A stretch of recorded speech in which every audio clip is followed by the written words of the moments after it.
Bapak, Ibu-ibu yang dimuliakan Allah,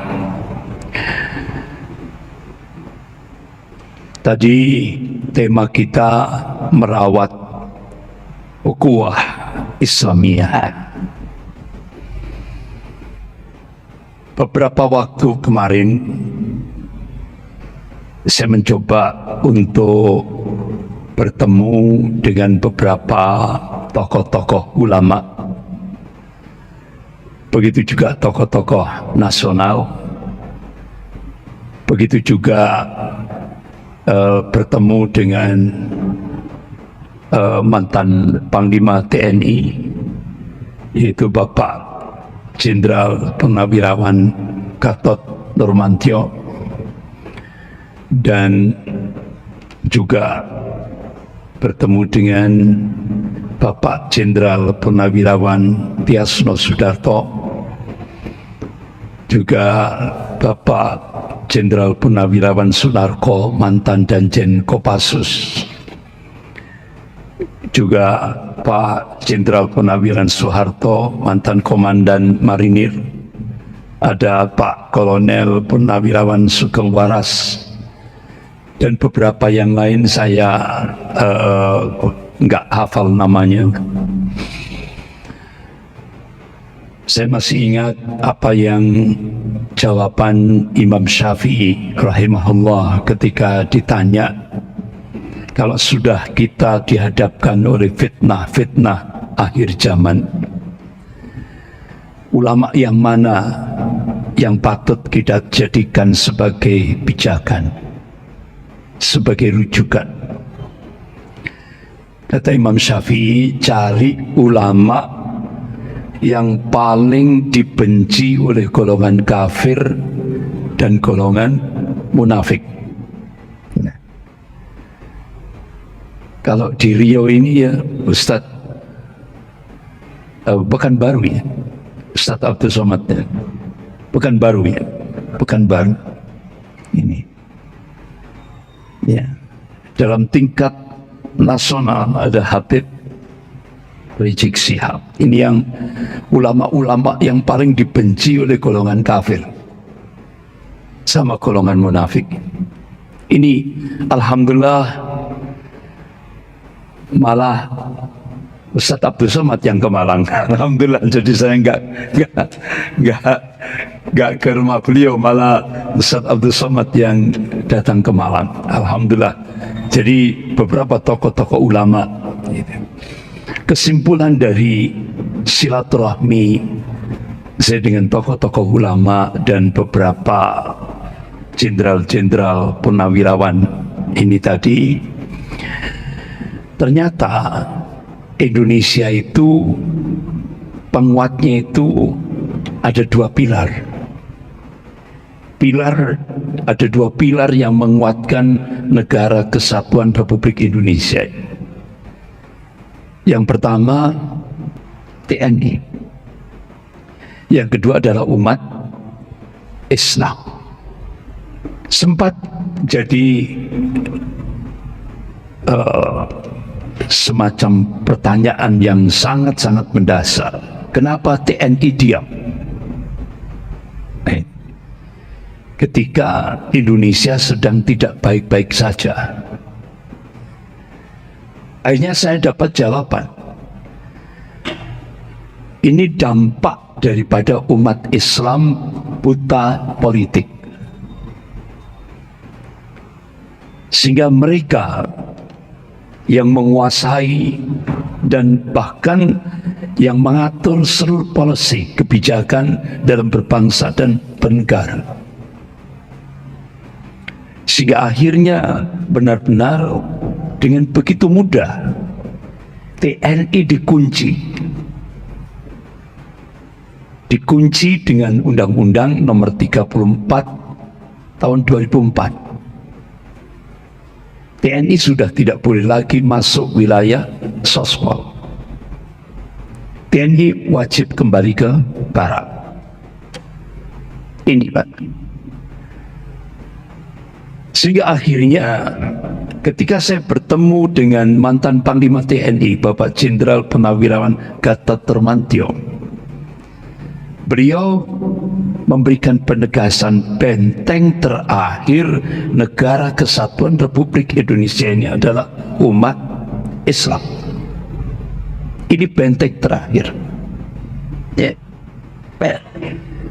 Dari silaturahmi yang saya lakukan itu, ternyata sekarang di Indonesia ini ada 3 peperangan. Nah, kita kalangan sipil ini kan tidak tahu apa perang apa. Tapi dari kalangan militer ini sudah terjadi peperangan. Nah, kita kan tenan-tenan saja. Baik. Jadi ternyata perang yang pertama yaitu perang asimetris. Kalau bahasa akademiknya perang nirmiliter, non militer. Tapi daya rusaknya luar biasa. Semua lini dan kehidupan berbangsa dan bernegara. Ini bapak-bapak, ibu-ibu yang dimuliakan Allah. Apalagi kita lihat cengkraman imperialisme Cina luar biasa. Dengan proyek One Belt One Road,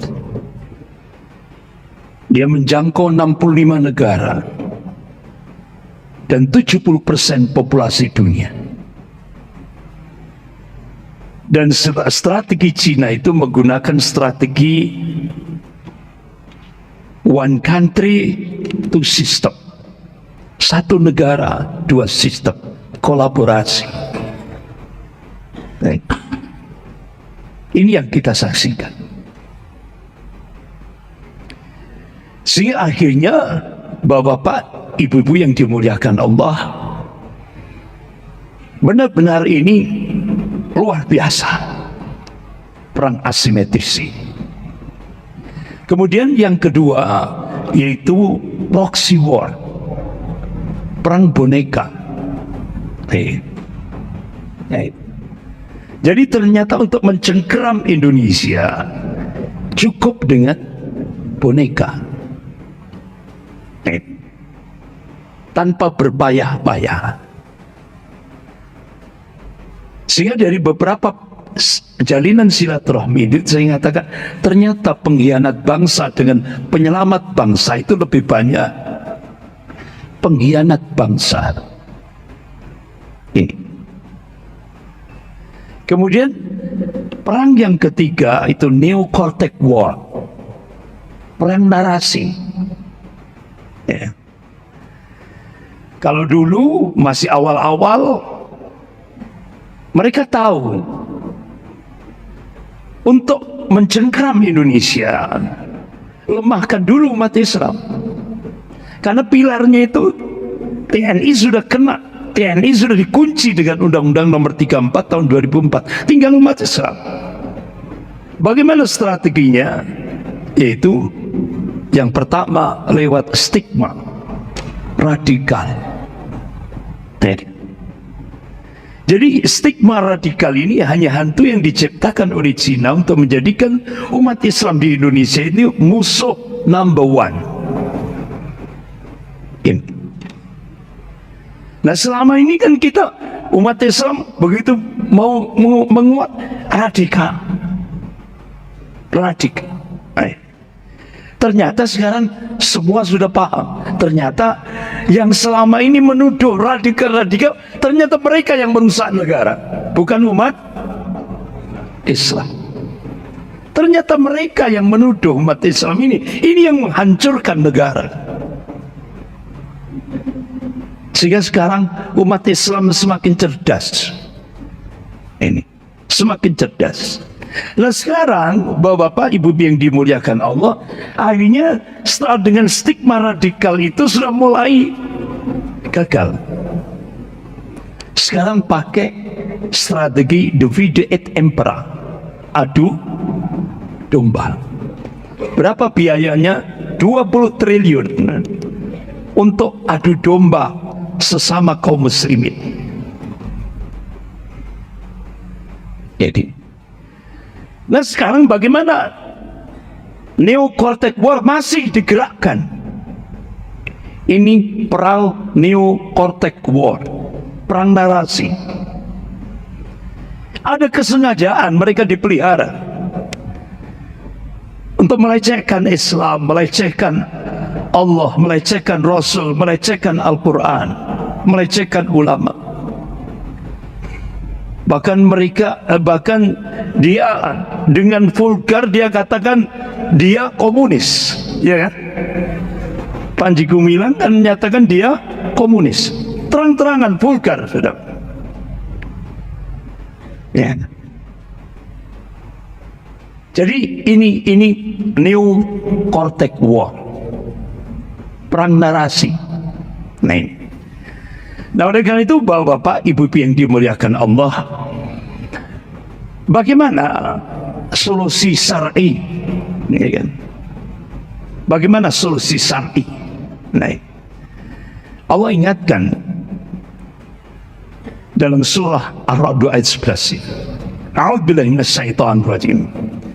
Innallaha la yughayyiru ma biqaumin hatta yughayyiru ma bi anfusihim. Sesungguhnya Allah tidak akan merubah kondisi satu kaum ke kaum itu merubah apa yang ada pada dirinya sendiri. Ini quantum change, quantum perubahan yang diberikan oleh Allah. Allah nggak akan merubah nasib umat Islam di Indonesia ini kalau umat Islam di Indonesia tidak mau berubah. Ini. Jadi ini benar-benar gerakan islah, gerakan perubahan ini harus benar-benar kita gerakkan. Umat ini harus bangkit. Jadi memang yang kita saksikan selama ini, umat Islam terus dijadikan target, dipressure, ditekan, dan semua ini. Tapi mereka tidak paham bahwa semakin dipressure, semakin ditekan, sunatullahnya bangkit.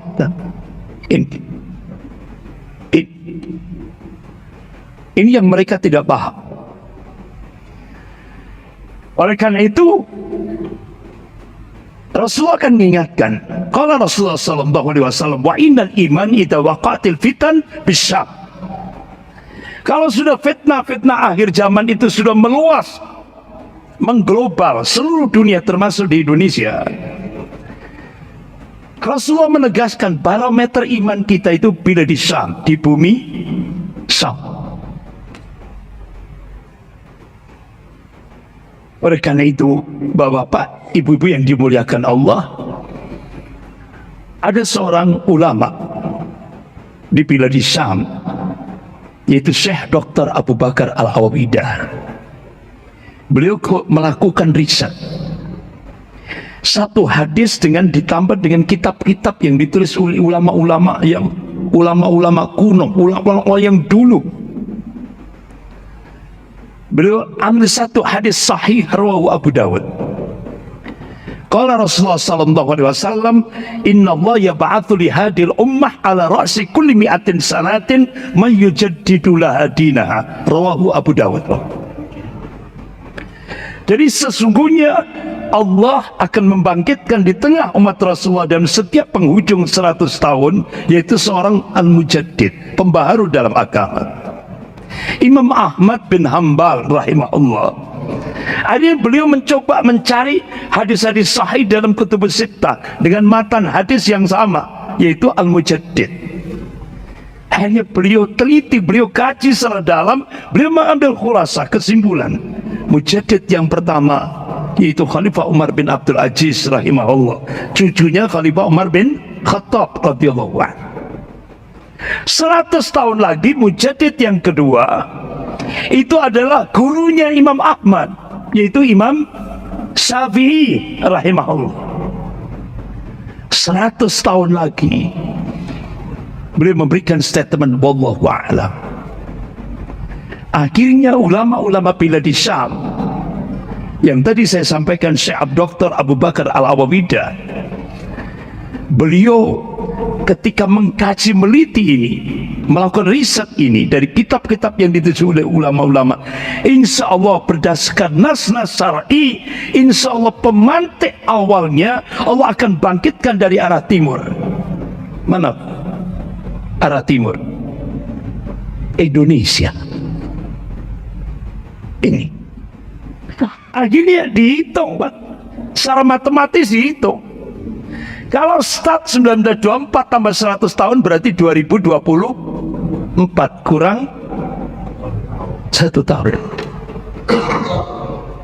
Bapak-bapak, ibu-ibu lihat di YouTube itu ada Syekh Imran Hussein yang seringkali mengungkap seperti Ustaz Zulkifli Alidai, ya kan, tentang fitnah-fitnah akhir zaman.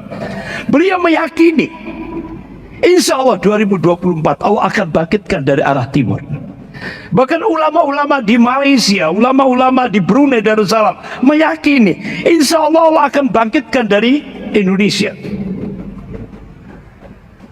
Bahkan di biladi Syam, kalau kita buka dalam kitab Sahih Muslim bab Al-Fitan wa Asaratus Sa'ah, Rasulullah mengabarkan puncak kemenangan Islam di akhir zaman itu di Baitul Maqdis wa aqna fi Baitul Maqdis, Palestina.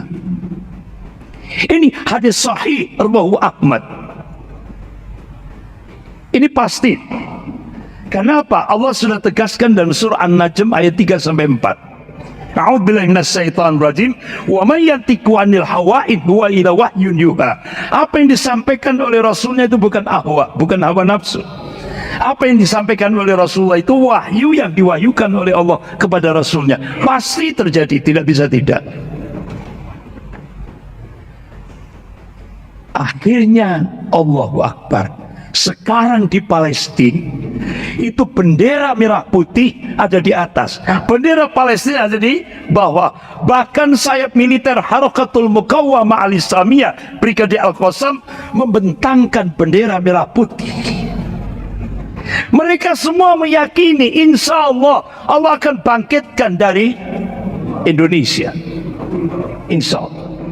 Bagi Allah mudah, kun fayakun. Tidak tahu kita dari mana Allah akan bangkitkan nanti. Bahkan sebelum saya pulang ke Indonesia, saya transit ke Turki. Ya Allah, semua lembaga-lembaga pendidikan Islam di Turki itu mayoritas mata pelajaran ekskulnya itu bahasa Indonesia. Kenapa? Ulama-ulama Turki itu meyakini insya Allah pemantik awalnya Allah akan bangkitkan dari Indonesia. Ini. Nah, oleh karena itu bapak-bapak ibu yang dimuliakan Allah, Rasulullah sudah memberikan arahan. Kalau Rasulullah SAW ini solusi syar'i. Kalau Rasulullah SAW idza tabayyatum bil aina wa akhadtum adnabal baqari wa raditum bi jar'i wa taraktumul jihad sallallahu alaikum dulla la yanju hatta tarji' ila dinikum. Ini rawahu Abu Dawud.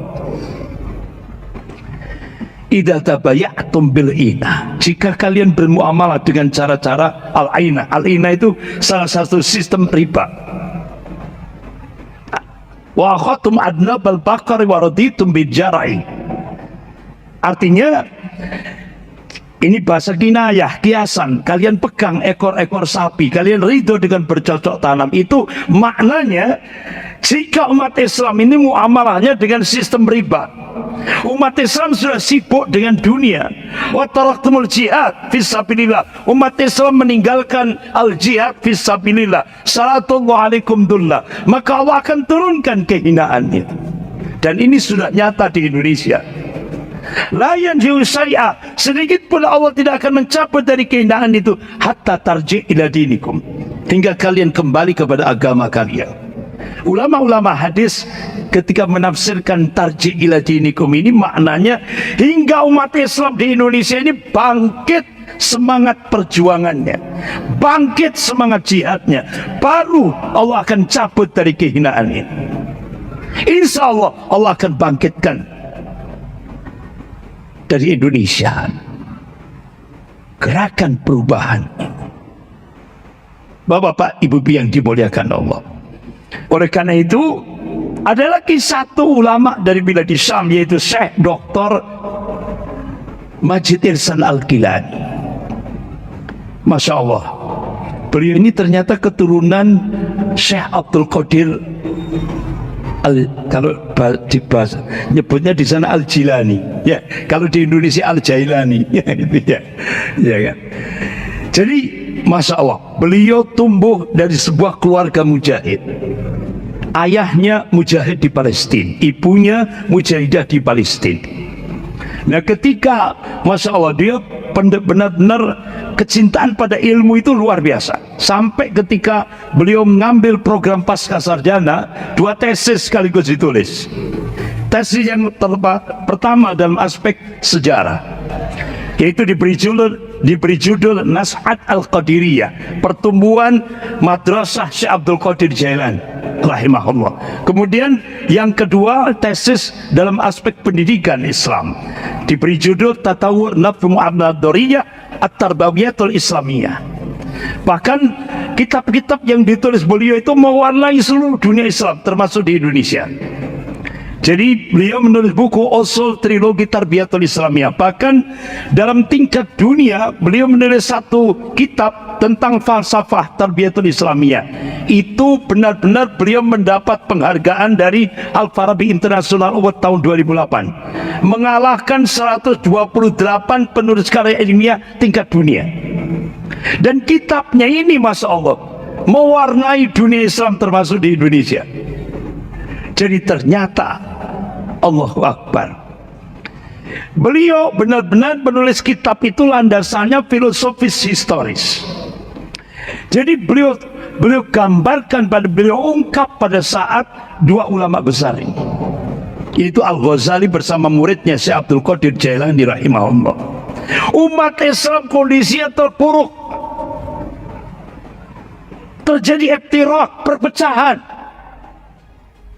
Dan perpecahannya itu dahsyat, Pak. Bukan perpecahan masalah akidah, tapi pecahnya itu karena perebutan jabatan, kedudukan, dan kekuasaan.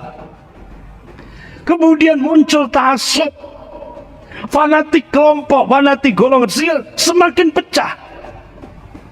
Bahkan didominasi oleh ulama-ulama su pada saat itu. Akhirnya puncaknya muncul penyakit muwalah bil kuffar, minta bantuan golongan kafir untuk menghancurkan saudaranya sendiri sesama muslim. Ini terjadi, dan ini sudah sama-sama sudah terjadi di Indonesia. Akhirnya apa yang terjadi? Pimpinan pusat Katolik waktu itu, yaitu Paus Urbanus II, memonitoring kondisi ulama kondisi umat Islam di Bilad Syam waktu itu. Akhirnya ini kesempatan emas bagi Paus Urbanus II untuk memobilisasi seluruh pasukan salib seluruh daratan Eropa. Apa yang terjadi? Dalam hitungan singkat berkumpul, dan rabi-rabi Yahudi berhasil memasukkan 2 agennya, yaitu Godfrey dan Peter, dijadikan komandan pasukan salib. Tepat 1096 Masehi, bukan 1900 tapi 1096, berarti ribuan tahun yang lalu. Akhirnya digerakkan semuanya menuju Bilad Syam. Tepat bulan Juli 1097 Masehi, seluruh kawasan Al-Quds dikuasai oleh pasukan salib. Akhirnya umat Islam diberikan 2 opsi. Ya, pertama, kumpul. Kalau enggak, habis. Siapa yang berkumpul di Masjidil Aqsa dan di sekitar Masjidil Aqsa dijamin aman. Tapi ternyata ini jebakan. Keesokan harinya hampir 70.000 kaum muslimin yang berada di Masjidil Aqsa dan di sekitar Masjidil Aqsa dibunuh dengan cara-cara yang sangat biadab. Ini sejarah yang tidak bisa dihapus. Ini sejarah yang tidak bisa dihapus. Makanya bapak-bapak, ibu-ibu, tulang-tulang umat Islam, beberapa tulang-tulang umat Islam masih sampai hari ini masih dirawat. masih diawetkan. Hari ini Bapak kalau terbang ke Republik Republik Ceko, cari kota Sedlec. Di sana ada gereja katedral, itu mulai dari depan penuh dengan tulang-tulang. Kalau masuk ke dalam, tulang lengkap, tulang tengkorak, semuanya lengkap. Akhirnya pengurus gereja ini ditanya, kenapa ini peristiwa ribuan tahun yang lalu di Masjidil Aqsa, kenapa Anda mengawetkan ini? Apa jawaban dari pengurus gereja ini? Kami bangga telah membantai 70.000 kaum muslimin. Bahkan itu sejarah, itu namanya salah satu dari anggota pasukan salib Raymond de Tolesi itu, ketika dia menunggang kuda di tengah-tengah berserakan mayat-mayat umat Islam yang ada di sekitar Masjidil Aqsa. Begitu dia masuk ke pintu gerbang Masjidil Aqsa, itu darahnya umat Islam itu setinggi kaki kudanya. Itu darah umat Islam. Nah, hancur sudah, umat Islam hancur. Akhirnya dua ulama ini tadi, yaitu Al-Ghazali bersama muridnya Syekh Abdul Qadir Jailani, mengambil pijakan yang tadi saya bacakan tadi, surah Ar-Ra'd ayat 11 tadi, dijadikan pijakan untuk membangkitkan, membangun kekuatan umat ini. Kemudian beliau ambil satu hadis sahih rawahu Muslim, qala Rasulullah sallallahu alaihi wasallam, wa inna fil jasadi mudghah idza saluhat saluhat jasadu kullu wa idza fasadat jasadu kullu ala wa hiyal qalb. Ketahuilah, setiap jasad manusia ada segumpal darah. Kalau segumpal darah itu baik-baiklah semuanya, kalau segumpal darah jelek-jeleklah semuanya. Ala wa hiyal qalb. Ketahuilah, yang dimaksud segumpal darah itu adalah qalbu. Pertanyaan kita, kenapa Al-Ghazali bersama muridnya si Abdul Qadir Jailani ini menjadikan qalbu menjadi pijakan untuk membangun quwwatul ummah, kekuatan umat? Ternyata di dalam qalbu itu ada quwwatul hamasah dan quwwatul fikrah, kekuatan semangat. Makanya kalau di Indonesia itu kan ada lagu, bangunlah jiwanya, bangunlah badannya, ya kan, itu kan lagu-lagu kebangsaan itu pun itu dibangun kolbunya, sehingga akhirnya Al-Ghazali bersama muridnya Syekh Abdul Qadir Jailani ini membangun madrasah Al-Quran. Dalam waktu 50 tahun lahirlah Salahuddin Al-Ayyubi rahimahullah. Jadi Salahuddin Al-Ayyubi ini dicetak, ditalbiyah, dibina oleh dua ulama besar ini, Al-Ghazali bersama muridnya Syekh Abdul Qadir Jailani. Nah, selama ini kan kita tahunya Al-Ghazali, Syekh Abdul Qadir Jailani sufi, gitu aja kan infonya. Tapi apa karya besarnya ini yang tidak paham.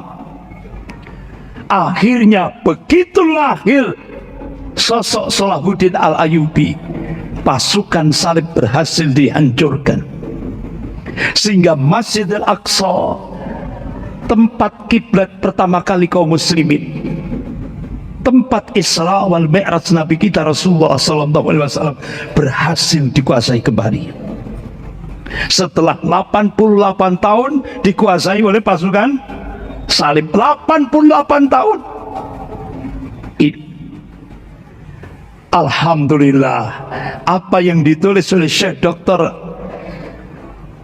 Irsyad Al-Gilani, Majid Irsyad Al-Gilani ini dipraktekkan di seluruh Indonesia, termasuk di Padang ini, termasuk di Padang. Saya melihat tentang ini pendirian rumah pesantren tahfidz dan kampung Quran itu di Padang, di kawasan hutan gitu ya, di kawasan hutan. Jadi Masya Allah, luar biasa ini Pak. Jadi ini kesempatan emas bagi kita. Saya melihat ini, Masya Allah, ini pusat peradaban Islam untuk membangun Salahuddin Al-Ayyubi yang baru, terutama dari Indonesia. Nah ini membangun sebuah kampung Quran, geria Quran. Sekarang di mana-mana Pak, di Indonesia itu muncul pesantren tahfidzul Quran, geria Quran, rumah Quran, kampung Quran, itu di mana-mana. Dan ini yang dipraktekkan oleh Al-Ghazali bersama muridnya Syekh Abdul Qadir Jailani. Oleh karena itu, insya Allah kita optimis 2024 Allah akan bangkitkan Indonesia ini. Kita optimis. Bahkan ketika saya diundang Pertamina Balikpapan, itu diajak ke pedalaman Kalimantan. Ya Allah, ternyata di hutan belantara itu ada pesantren tahfidzul Quran. Luar biasa. Jadi ini benar-benar silent majority. Silent majority. Jadi mayoritas yang tidak nampak ini, Masya Allah. Bapak-bapak, ibu-ibu yang dimuliakan Allah. Dan kuncinya yang terakhir sebagai penutup, seperti tema jargon kita, merawat ukhuwah Islamiyah. Rasulullah memberikan penegasan.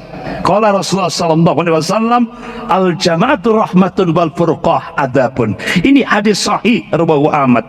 Bersatu itu rahmat, berpecah itu adalah adab. Oleh karena itu, dari pertemuan saya dengan tokoh-tokoh ulama nasional, kemudian ada pakar-pakar hukum tata negara, begitu juga dari kalangan Jenderal Purnawiran Angkatan Darat termasuk mantan Panglima TNI, saya mengambil satu kesimpulan, pesan-pesan beliau-beliau semuanya ini, ayo umat Islam bersatu. Karena benteng terakhir negara kesatuan Republik Indonesia ini adalah umat Islam. Ayo umat Islam bersatu, jangan mudah dipecah. Bersatu. Alhamdulillah, beberapa minggu terakhir kemarin Muhammadiyah, NU bersatu, sepakat ingin memunculkan pemimpin yang bermoral, pemimpin yang berakhlak, pemimpin yang beradab. Sepakat Muhammadiyah dan NU bersatu, ingin bercita-cita memunculkan pemimpin yang berakhlak, pemimpin yang bermoral. Ya, ini insya Allah kalau sudah NU dan Muhammadiyah bersatu, semua problem bangsa ini insya Allah akan terselesaikan. Sekarang umatnya, umat Islam, ayo bersatu, kuatkan ukhuwah. Ya. Kenapa bapak-bapak, ibu-ibu yang dimuliakan Allah, sampai pernah satu saat Rasulullah di hadapan para sahabatnya, ada sekelompok umat, kata Rasulullah, mereka bukan nabi, mereka bukan syuhada, tapi sebagian nabi iri. Akhirnya sahabat tanya, manhum ya Rasulullah, siapa mereka ya Rasulullah? Rasulullah berikan jawaban, qala qaumun tahabbu birruhillah, yaitu satu kaum dari umat Rasulullah ini yang ketika di dunia dia senang menjalin tali cinta, kasih sayang lillah, karena Allah.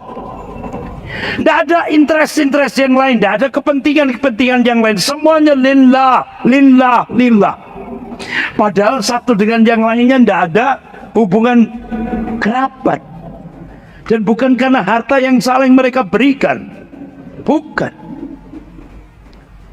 Benar-benar dia berjuang bersama-sama, berjuang karena Allah, duduk bermajelis karena Allah, berorganisasi karena Allah, semuanya lillah, karena Allah. Sampai akhirnya Rasulullah bersumpah, fa wallahi inna wujuhahum la nurun wa innahum ala nurin. Rasulullah bersumpah, demi Allah, nanti mereka ini, kata Rasulullah, wajahnya di yaumil akhir ada nur, cahaya.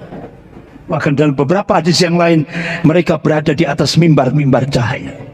Mudah-mudahan bapak-bapak, ibu yang dimuliakan Allah, Allah menyatukan hati-hati kita kaum muslimin seluruh Indonesia ini. Mudah-mudahan Allah satukan hati-hatinya, dan mudah-mudahan insya Allah dengan ukhuwah, kita rawat terus ukhuwah Islamiyah ini, insya Allah semua problem dalam kehidupan berbangsa dan bernegara ini mudah-mudahan Allah selesaikan, sehingga cita-cita the founding father, pendiri negara Republik Indonesia ini, yaitu ingin menjadikan Indonesia menjadi sebuah negara baldatun thayyibatun wa rabbun ghafur. Mudah-mudahan Allah kabulkan. Amin ya rabbal alamin. Sekian, lebih kurangnya saya mohon maaf. Kita akhiri dengan doa kafarat majelis. Subhanakallahumma wa bihamdika asyhadu an la ilaha illa anta astaghfiruka wa atubu ilaik. Wabillahi taufiq wal hidayah. Wassalamualaikum warahmatullahi wabarakatuh.